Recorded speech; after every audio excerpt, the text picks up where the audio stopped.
Well, he's low and he's only in one, but I hear you guys loud In enough both. in both Oh, headphones. wow. So Interesting. I was going to replace him, but I guess I don't need to. I just maybe not talk to Alan. I don't know. Well, let's go over what we got going on tonight. We've got a kind of joint weekend review we're gonna do. This is which will be interesting and fun. What you doing? Sorry. Yeah, you look beautiful. Thank Hey, you. Thank you. everything's in place. Look. We're gonna do that. Let's see. After that, we're gonna do bios of our guests, and Hmm. I will do Miss Shauna. You can do Miss Allison. Victoria, we'll do that, and get our break in, and Ruth will get us started. We got a good man. We got a good book to talk about tonight. Oh yeah. This one will be easy. It's always good when we can say get the book and mean get the book. So Yes. we priming and prepping to make that statement tonight. Uh-huh. It's gonna be wonderful, wonderful. And I'm excited too about our weekend review. We don't usually do a joint weekend review. I know Ruth has something in particular that she wants to share with us. Milestone. It's a milestone as a parent. Yep. We'll see how that goes. I don't know that I have anything at the when we get ready to start. I don't know. I usually don't think I have anything and then end Oh, up. we always find something to talk about. That's all. Yes. Uh-huh. So We could always talk. That's one thing about us. we will get that together and let me see. I don't think I have anything. I don't think I have anything All else. right, everybody, are we ready? Yeah, We are ready. we certainly are. So let's go. Let's do it. Talk to you later.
Well, good evening.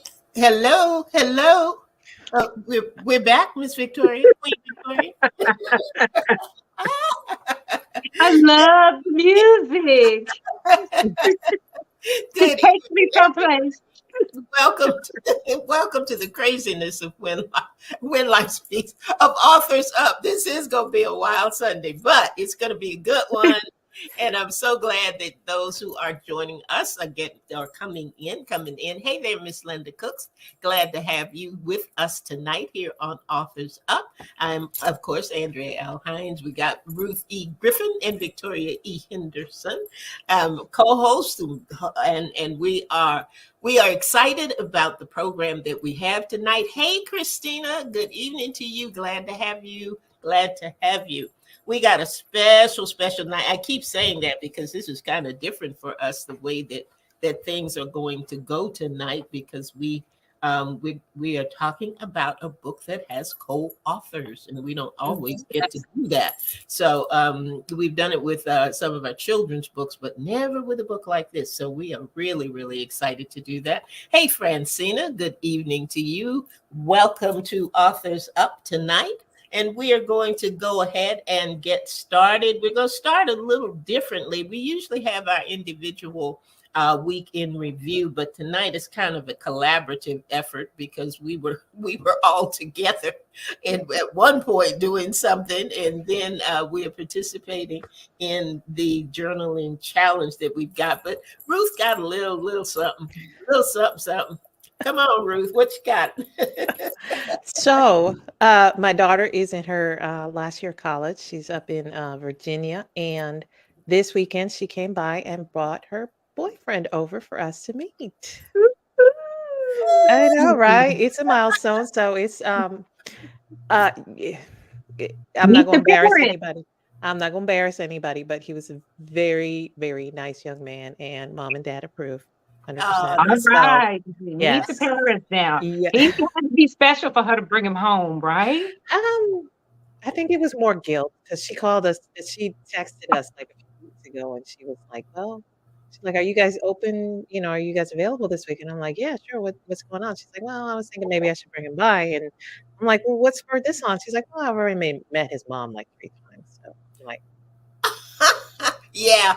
Yeah. yeah, it was And guilt. It was guilt. And he kept saying, because we took him to church with us this morning, and he kept saying, "Oh, it's so nice to finally meet you. So nice to finally meet you." And I'm like, it was, oh, yeah, it was that's so fun. nice. Yeah. He sounds So like a good guy. He's a he cutie. was, I yeah, got he is. I He just, is. I just want to cry though. I just want to cry. Yes, and that's my baby. That's my baby. 2, almost 20 years Sweet. old. Yep. Victoria. I'm trying to find a category that won't make you cry. And I There is none. I cannot find one. There But I'm is gonna none. keep looking. I'm gonna keep looking. You didn't have a special thing that you wanted to chat about. So I'm going to. I didn't have anything special either. Like I said, one of the special things that kind of came into our weekend review, and I don't know that we talked about it much I don't last. think so. We did not. But Paula Mhm. Obi, our winner of our From Concept to Completion contest, had her book signing last week, and it was absolutely fabulous. Yeah. It Yes. was it is. really, really wonderful. We had a great, she had a great turnout. Yeah. And she, of course, was signing books, and we were eating food, and she had an opportunity to share some things about her writing journey and everything. And it was her. Yeah, Yeah. it Yeah. was. It was. Yeah. That's the It best way to was, describe it. yeah, it was her. Just exquisite colors, the decorations. I mean, from top to bottom. Beautiful. Beautiful. Beautiful afternoon. So we were all there to support her, as we have supported her through her entire writing journey. So we were glad to do that, glad to be there. And she gave us special gifts and things that we Yeah. will keep and remember forever, because it was just good. Right. It was really, really good. But I agree.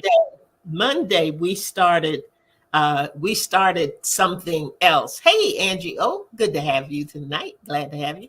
And Angie's a part of what we got started on Monday. We started our journaling challenge. There were some Mm-hmm. people who had expressed an interest in journaling and said, I want to do it, but I don't know how to start, and I don't think I'll finish, and I don't do it all the time, and blah blah blah. So we decided to come up with a journaling challenge and have some different components that would allow those who wanted to participate just a little push and some inspiration and things like that.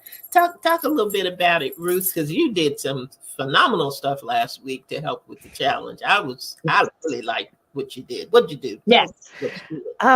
So we sent out, because I mean, it's getting started on any new adventure always needs a little extra push, a little extra encouragement. So that's what we did. We put some graphics together, put an email together, and every day our participants got a little morning push. Say, hey, you can do it today. You can journal today. And that oftentimes that's life.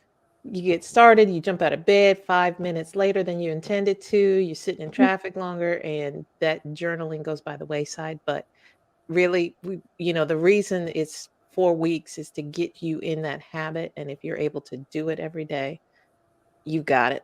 So, Mm-hmm. yep. Mm-hmm. Mm-hmm. Do you have any of those quotes? Not on Okay. me at the moment, Okay. but we were able to. So, I mean, you guys put some quotes together. We were able to find. You guys know how much I love quotes. I will find Yes. something in a You found such heartbeat. good ones. I Yes. like the ones that you found. So somewhere in the show, if you happen to stumble upon Okay. Okay. and can share a couple with us before we get off the air, that would be Sure. nice. But who did we have participating? We had some of our usuals, Miss Linda and Angela and Leah. We had a young lady that we met at Paula's signing, and she joined us for the show and just said, "Hey, I want to join in on the challenge as well." Great. So, and we've had Oh, some good engagement during the week. Several folks, emailed back and said, "Hey, thanks for the encouragement. This is what I did today." So I think overall it was a good first week. Yeah, I think it was, and the dates went from the 20th February. of February, and I think it goes through the 19th. Yes, of March. The 19th of March. So, we want to keep at it and keep going strong. And I did it was easier than I thought. And it mhm. was easier than I thought because of what Ruth had prepped us with in the beginning, which was understanding the different types of journaling. Yeah. Right. So I was able to kind of mix and match what I was doing. I did some list journaling, and I did some kind of what's on your mind journaling, and I did some prayer journaling as well. Mhm. So I was able to to cover, and I was glad about that, and I kind of look forward to the quotes in the morning Oh, to good. get that extra push. So we thank you for that. Thank You're you. welcome. I like the quotes too, and I thank you, Ruth. And I told you too. I liked how you did them and how you sent them out. And I found myself saving them. I said I'm going to send them out on our Authors Up page too because it's really nice, and I think it's really really good thoughts and quotes to just encourage people writing in general. And Yes. I did some I've been thinking about this today, and then I did some.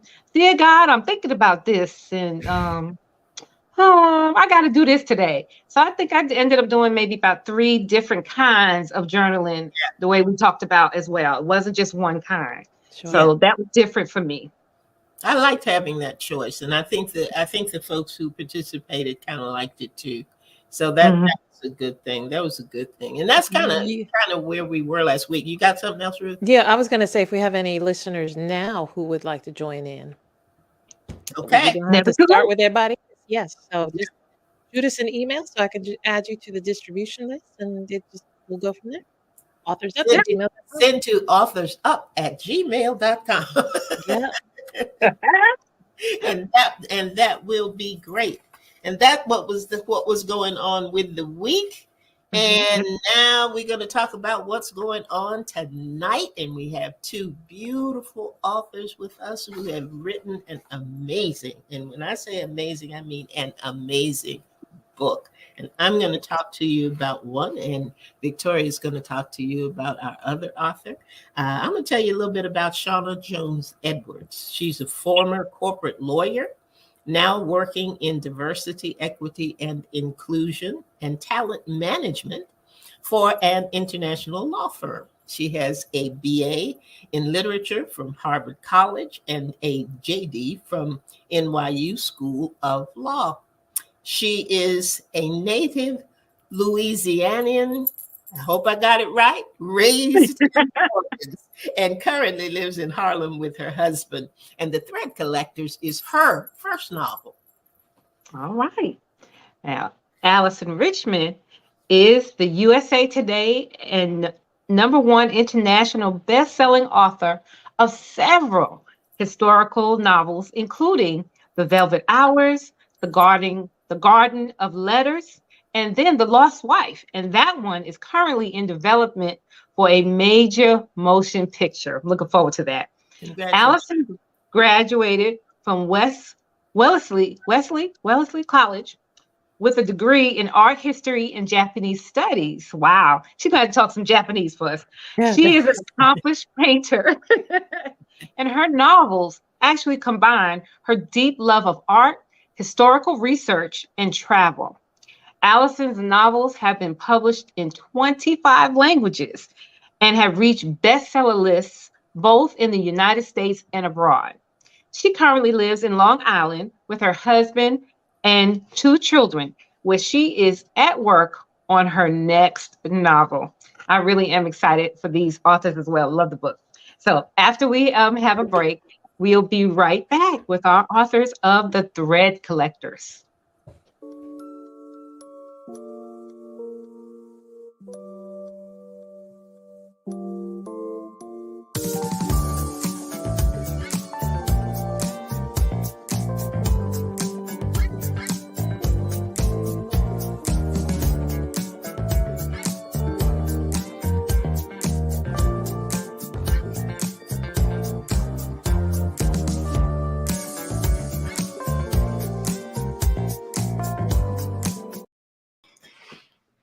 All Boy, we right. got a full house tonight. Welcome, Shauna, and welcome, Allison. Thank you for having us. Oh, well, we are happy to have you on there.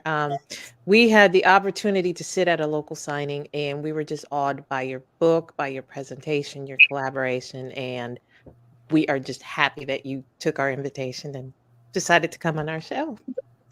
Thank you, Ruth. Thank you, Andrea. Thank you, Victoria. You're welcome. So normally we just have one author. We go back and forth.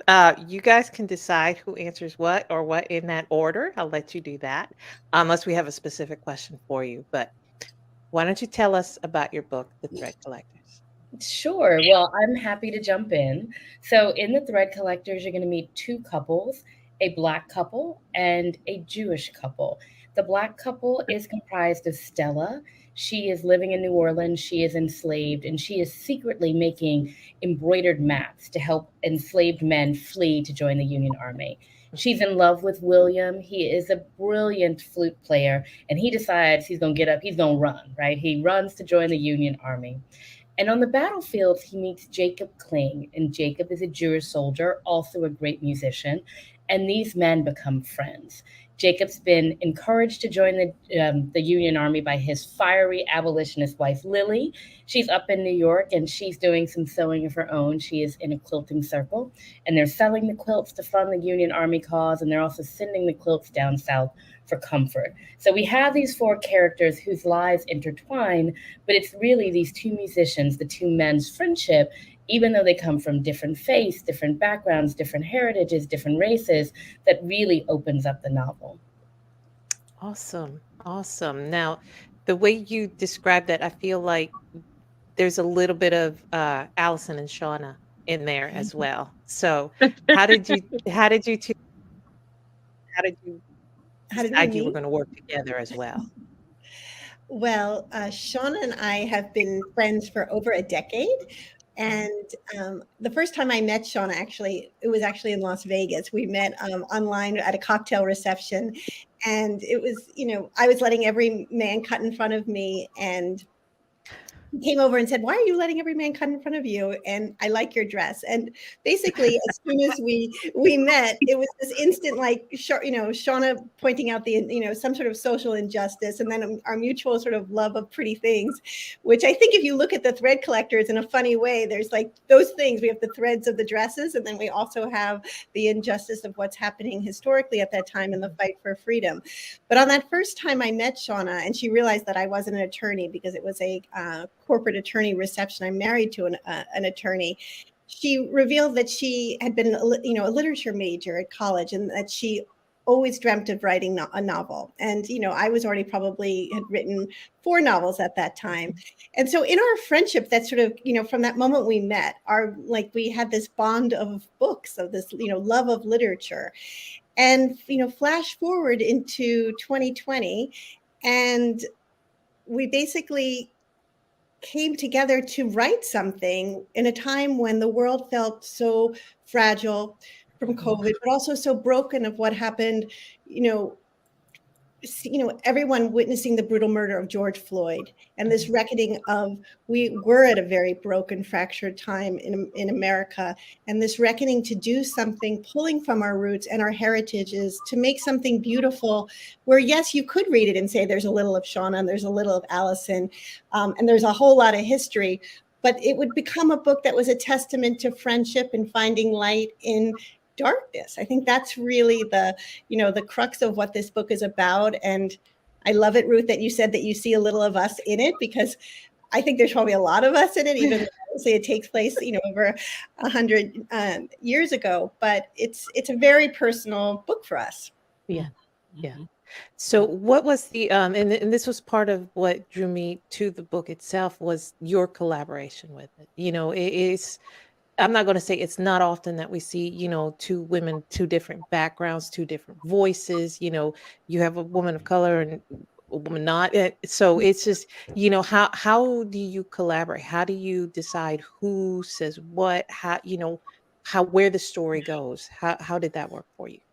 Absolutely. So I think some people can look at the book and assume that I wrote all of the Black characters and then Allison wrote all the white Jewish characters, but that is not the way we wanted to do it. I think from our very first writing day, which happened to be on Juneteenth, that was the first day I had off from work, but it turns out to be like a really poignant day when we look back at the writing process. We decided that if our intent was to build something, to build bridges, to really explore these journeys and our heritages and also learn something ourselves through the process, we needed to basically write every word together, which we did, so every Sunday night, round about a little bit earlier than this, but we'd go on a couple hours. So we're used to being together on a Sunday night. We would sit together and we would dream of what would happen over the next 2 to 3 chapters. Wow. And then I have a day job. Allison, she is a full-time successful author. She would take the first pass and she beautifully describes it based on her art background. It's like a wire armature. If you're a sculptor, she would put something together and she'd put a layer of clay on it. We used a Google Doc. Neither one of us is very technology driven. So we say Google Doc like it's like this magical thing. And people are like, yeah, it's just a Google Doc, calm down. But we use a Google Doc, and then she would call me and she would say it's up. And then I would go in and I would embellish and embroider. Then she would do some more. And that way we would come together and shape the story. But the other great thing about the Google Doc is even when we couldn't be together, we could have a conversation and we could leave notes. So there are undoubtedly going to be times where we're seeing things through a different lens, right? You read words differently depending on your heritage and how those words have been used for or against you. And we really did promise each other that we would take the time to have the difficult conversations about words, about character development, about things that might be read stereotypically when we wanted to take an opportunity to dispel a stereotype. And so we would just leave little notes in the margins and we would take the time on those Sundays. And there were other days when we wrote and we would have those hard conversations. But when I read the Thread Collectors, there are a couple of scenes that stand out and I'm like, oh, okay, I remember writing that word. But for the most part, I can't really tell anymore, which words Allison came up with first or which words I came up with first. And I think that's a beautiful thing. Oh, absolutely. Absolutely. That means it's you guys' work. And, oftentimes, I've published up to, I think, 30, 40 books at this point. Each author's voice is unique, So for you guys to accomplish what you did is just amazing, so that your voices melt together. So, and I congratulate you on that.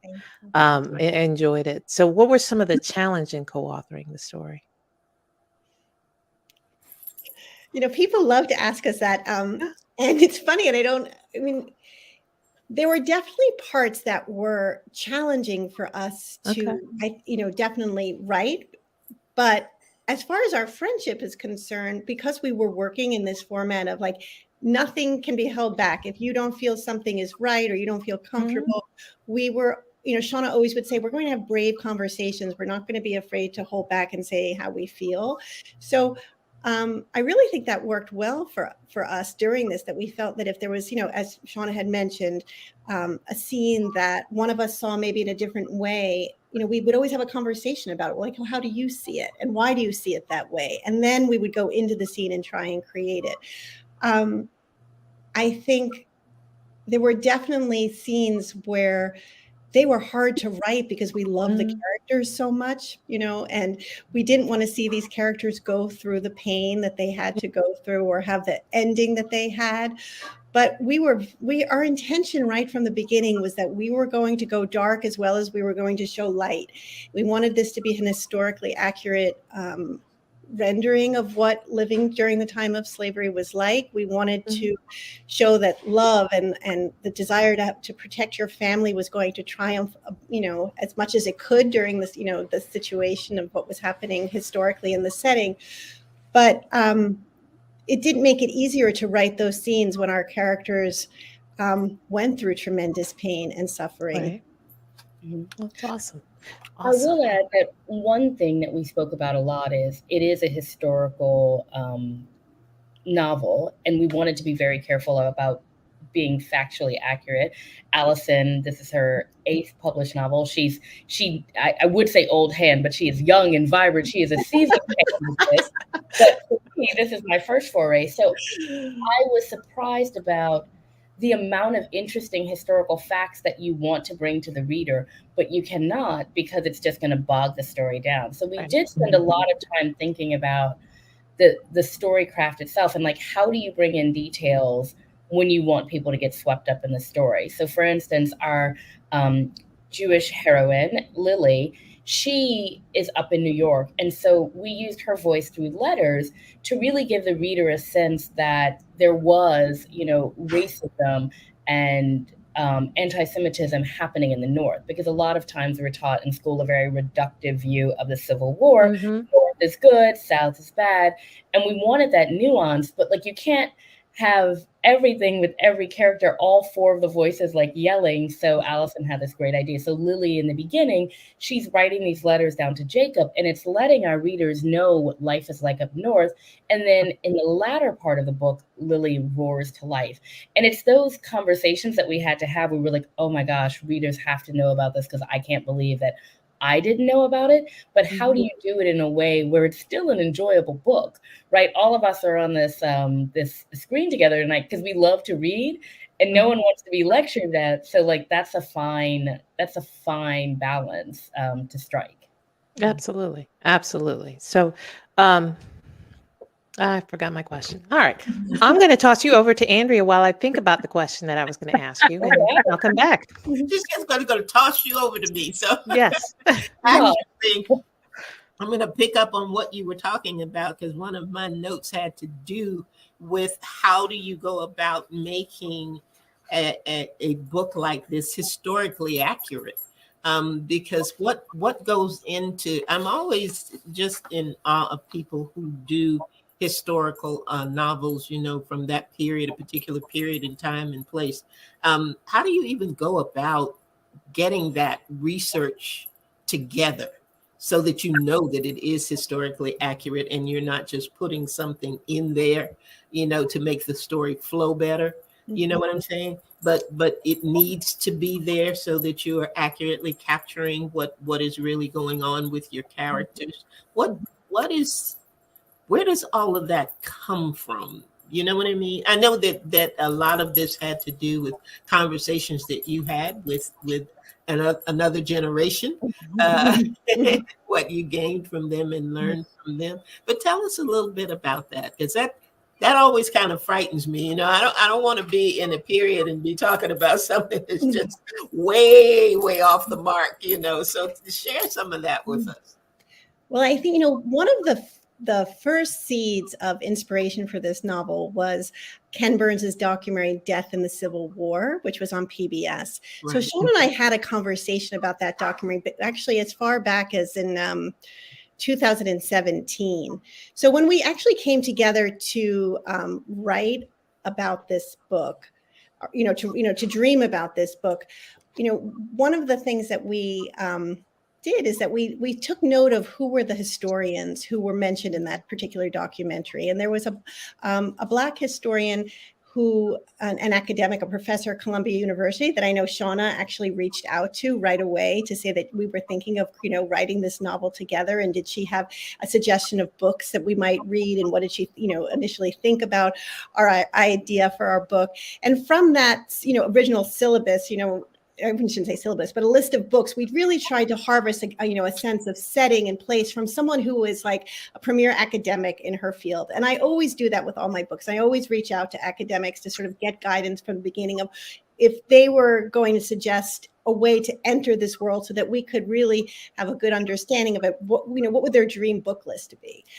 But another thing I think that is unique about this is that we had two people who were able to research, and it really made it as efficient as possible. Okay. For me, being very interested in the Jewish angle, I reached out to a foundation called the Chappelle Manuscript Foundation that basically tries to archive as much information about every Jewish soldier who fought in the Civil War, both on the Confederate and Union side. They actually had a will from my great uncle who was, on the Confederate side, where he basically disowned his brother who was on the Union side. So that was interesting. Oh, wow. And then Shauna can talk a lot about her research that she did down south.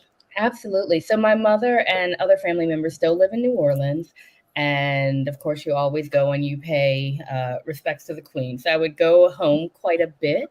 The historic New Orleans collection was fabulous. And I think maybe because it was the pandemic, people wanted something to do.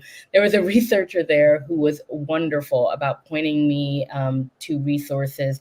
Like I held letters from Civil War soldiers in my hands that were like stationed in Louisiana and were writing things back. So we could like see what they were feeling, what they were reporting. And we also detail the Battle of Port Hudson in the Thread Collectors. Mm-hmm. For people who are not familiar with it, it was a very important battle where Black soldiers were finally allowed to fight for their freedom, because traditionally Black soldiers were used really for demeaning labor, manual labor. They weren't given rifles and allowed to fight. So they wanted to prove their mettle. But because of poor reconnaissance, the Black soldiers were essentially led into a shooting gallery. And hundreds of them died. And it was really a tragedy, not only their death, but the way they were treated after death, because their bodies weren't collected right away. They laid there for weeks. Wow. I had never heard of Port Hudson, so I came across it in the research. It's 90 minutes away from where I grew up. So I got into a car with my husband and we went to Port Hudson, and we spent the day with the ranger. We walked the grounds. I looked at the type of trees that were there. And also, I think the thing that I have learned in this first foray is there is a little bit of homage that you have to pay to the people that have gone before you when you are using their stories. So these men that died there, a lot of their names have been lost to history. You don't want to just read about it. If you can, it's hard during the pandemic, you want to go to pay the appropriate amount of respect. So it was a blessing that I got to do that. Yeah, that's great. That's great. I wanted to ask you too about these sisters. When you talk, both of you are kind of nodding, shaking your heads. Since both of you wrote from the standpoint of kind of having this skeleton that you then covered, how difficult was it to write the three sisters? Or did you find it difficult? So the sisters... Well, I think the three sisters really on as hard. So yeah. Well, yeah. So I'm one of three sisters. Well, it's in our book, it's two sisters and their mother, Janie. But because Janie has had them young, it's almost like three women who are relatively close in age. The reason why the sisters are in there is not only because I always think it's interesting to detail relationships between women, but because I wanted to explore the idea of colorism. It's something that has really impacted my life. It's something that's rampant in the South, and unfortunately it's rampant across the United States. And we have our main Black heroine, Stella, and she is half Black, half white. And then we have her sister, Amine, who is fully Black. And Amine is essentially an enslaved person in her enslaved sister's home. So like she's, it's that level of kind of like difference of outcome and someone having more comfort, even though both of these women are going through horrible circumstances, but merely because of skin color is something that I think we still see playing out. These different fates that America provides according to your degree of white adjacency. And I wanted to talk about that, right? I wanted to acknowledge that and talk about it not only in that context, but explore how I have felt about it. If I put up my, my family photo right now, my two sisters look way more like Ruth than they do look like me. And that has at times, not from them, but from other people, has caused me pain. It has made me reflect on our relationship, my place in our family, and it was something that I wanted to put on the page. Before I turn you over to Victoria, I do want to say that I commend you for the way that was written, because I know it is not an easy topic to talk about. Sometimes it's definitely not an easy topic to read about, and you could have done it in a way that the takeaway wasn't quite as quite palatable, if I can put it that way. You know what I'm saying? But I like the way that you wrote it. You brought light to it without burying it in a dark place. So I just thought that was very well done. I apologize for making Janie another sister. No, that's okay. Janie is so young; she could be a sister, right? But yeah, that I enjoyed that, and enjoyed the way Amine handled the situation, because I can't imagine, to be, as you put it, to be a slave in your enslaved sister's environment that way. But there is such strength. There is such strength, not just in their relationship, but throughout the book. With Lily and with her husband, and because these are difficult times from so many lenses. Right. But your characters are strong, and your characters really come through in a very compassionate, empathetic way, I think. And I really loved that. I really loved that about the book. So I'm going to turn you over to Victoria and let her. Y'all go ahead. I'm good. But first of all, I have to say my iconic statement: get the book. Get the book. Yeah. Listeners and our viewers, get this book. Could you guys show a copy of the book? Look, it's on audio too. We all got our copy. Okay, now, because of that, then you guys, our listeners and our followers, we love this book because we all have it and we could all show it. And when we went to your book signing, I was so impressed by the synergy between the two of you. Yeah. And it reminded me of the three of us. We've written two short stories. And you guys have taken your voices together and produced a book that I couldn't tell where one begins and one ends. Mm-hmm. It is a beautiful story, and I am just in honor to know you and to have read the book and to have been in your presence and to have you on the show to talk about it, because the subject matter is still so relevant. And I thank you for that. I thank you for having the courage to take it on and full speed ahead. In my own family, immediate family, the issue of colorism has impacted my life as a child growing up. And I love the book, and I just want everybody to get it. You got to get it. How has the book been received? And we know it's doing really well on Amazon. So go ahead, tell us. I mean, we feel the book is just starting to be like this snowball, which is what you want to happen. You know, it starts out small, but then people like you start talking about it, and then another person starts telling about it. And so right from the beginning, I said to Shauna, we want these little fires to, like the kindling, to ignite all around the country and to get people talking about it. And that is what's happening. I mean, the book came out August 30th, so it's not even like 6 months out. I'm very bad at math, so I probably have to do that on my fingers how long that is. But I think for, Shauna and I, we have taken on like so many opportunities to speak in different communities around the country, like where we met you in Durham. And what we're hoping is that people will just start talking about it, bringing it to their book clubs, having conversations about it, seeing what is relevant in today's world, the parallels between things that we've written about that are historical. There's still, unfortunately, very much in today's headlines and part of our, the fabric of the United States. But, we're hopeful it'll continue to build. We would like to make it into a series where that was one of the reasons why it doesn't end all wrapped up in a bow, is that Sean and I have this dream to take our characters into Reconstruction and then possibly into the Harlem Renaissance.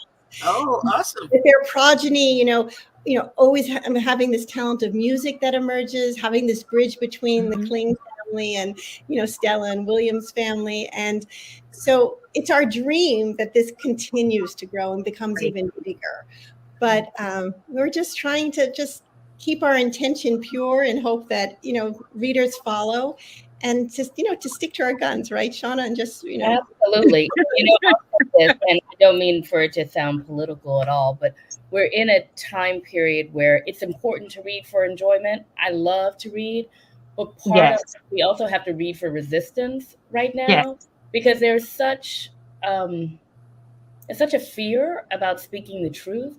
So if people look at this book and they feel like they've learned something really important and they've enjoyed the story, then that's been, a double win for us. I do think it's important to keep pushing books that don't allow us to turn away from things that happened. Not to make anyone feel badly about it, but it's history, it's real. And it's still, as you mentioned, very relevant to what happens today. Right. I definitely see that in your guys' book. Tell our listeners and our viewers where they could find. Before that, Shauna, this was your first novel, correct? Yes. Do you have anything in the works that's just you? So I have two ideas. One is a nonfiction idea, wearing like another hat. But then, it's interesting when you start talking to your family, little stories, they pop up. There's another one that I have in my mind that I've started doing some very light research. But once again, ladies, I have a day job. And we understand. And my husband just got on my health insurance. So I do have to keep the day job, but I am working on the side. Awesome. That's great. Yes, I may be too blunt. I'm sure Allison's like, I don't know all your business. No, I don't think it's a day job because, we get $1 a book. So, it's like hard. Ladies, no, you don't write to become a millionaire. You write because you love the work. Absolutely. You love to make stories, right? Well, my other question then is to Allison. How's it going on the what was the name of the book that is going to be the movie? Yes. How is it going? So we have a director. We have a wonderful Hungarian director who just got political amnesty in America. He actually had to flee Hungary because of anti-Semitism. So, and his father and his grandfather survived Dachau. So he has a real deep connection to the material. He's living in Washington, D.C. right now, and he's finishing up a play that is Tony Kushner's Angels in America. So it should be a brilliant, wonderful play that he's doing down in DC. And then hopefully we'll be focusing on, The Lost Wife. And, one of the things about getting a movie from book to film, what I am learning is that there's so many moving pieces that have to come together to get it before, once the camera starts rolling. I mean, the process of getting a book adapted to film first starts off with, just a regular film option when someone, producers or a studio reaches out to you and says, this would make a great movie. but that doesn't mean really very much, except that they're going to write you a check saying they think it will be a good movie, but it's not an enormous check. It's just a sense like this has potential. And then it goes into something called development, which is when they start really putting money behind it and they make a script and then they try and find a director. So we have a script and we have a director, but we then need to get it into production, which means like when, tens of millions can be involved with that and getting around. So there's step then to getting to that. I'm in the middle step right now. Okay. And I'm further than an option, but I'm just trying to let the other people do their work with, the producers and the director and the casting director and see if it'll all come together. And then the process, while they're doing that, I'm working on a new book. Sean and I are working on another, project, that we hope that'll, come to life, and just trying to have a creative life and be a mom too. Right. There's that. Yes. And be grateful to be able to have a creative life. It's because women know it's not easy. Having a passion like this and trying to find support of something that you love, hoping people will follow. Right. So Exactly. Oh, you guys are so wonderful. Please tell our listeners and viewers how they can get in touch with you and where can they find the book. Just enlighten us. Well, the book should be available probably at any, major online seller, your independent bookstore, Barnes and Noble. If it's out of stock, please ask your local bookstore seller to order it, because it will come in just a day or two. And I can be found on, Facebook, Allison Richmond _author. We have a website, thethreadcollectors.com, where you can find out more information about the book, book club questions. We even have Stella's Waltz on the landing page of our website, and for me, Instagram at Allison Richmond. And for me, Facebook, Shauna J. Edwards, and then Instagram, Shauna J. Edwards. I will also say that in addition to being in hardcover, paperback, we also have, an Audible version, and we have a wonderful narrator. She's a woman of color. And then we also have, of course, we have an e-reader version. So there is no excuse. And there's a large print version. We have large print. Your preferred option is out there. My mother I was like, you have no excuse. My mom's name is Stella too. I was like, Stella, you have no excuse. I sent you the original. I sent you a hardback. I sent you the Get the book. Thank you, guys.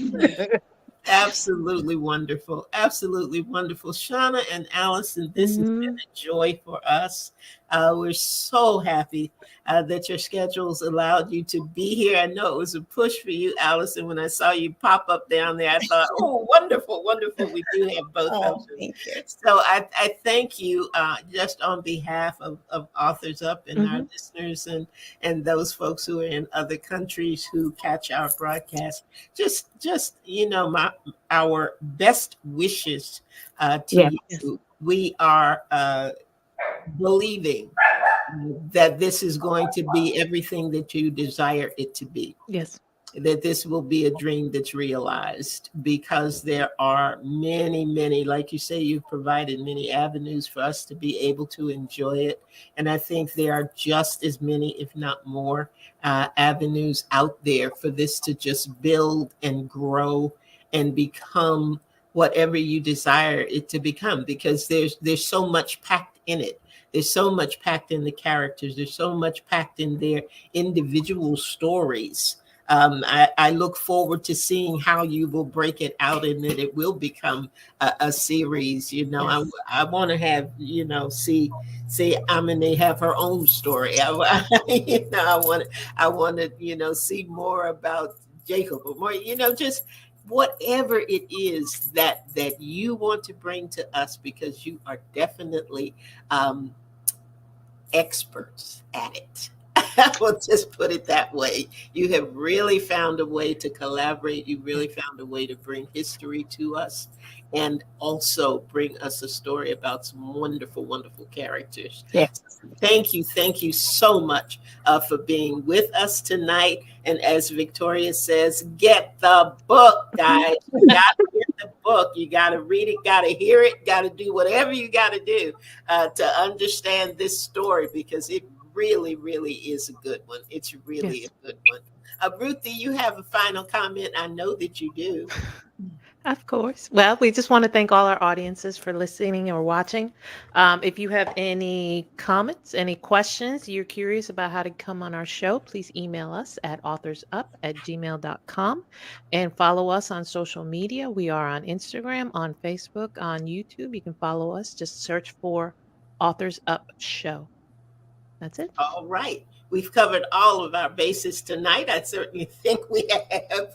And this won't be the last time we hear from you, I don't think, because it sounds like you've got some great things in the works. And when you complete them, when you're in the midst of them, when you're at any place in that journey that you would like to come back on and share with us, the invitation is open to you. Yes. It's been a pleasure for us. And again, Shauna and Allison, thank you for being a part of Authors Up this evening.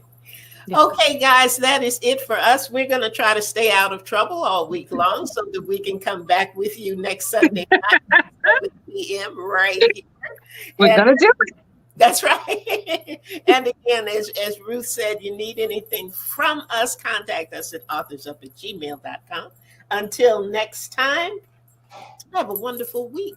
We'll see you next week, 7 Good p.m. night, everybody. Good night, Bronze Girls. Good night, everybody. Thank you so much. Bye. Bye.